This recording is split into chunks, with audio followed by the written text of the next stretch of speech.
Hey, what's up guys? So in this video, we will see how to insert the SIM and memory card in the Samsung Galaxy A07. To do that, just use the SIM card ejection tool which comes with your smartphone in the box. Or you can use any SIM card ejection tool.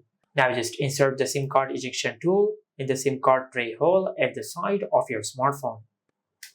Then extract the SIM card tray from here.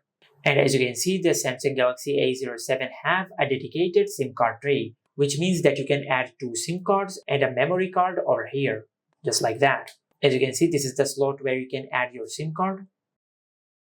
Now you can add two SIM cards, or you can add your memory card or your SD card in this slot. And after you add your SIM card and your memory card, then just insert the SIM card tray back into your smartphone, just like that.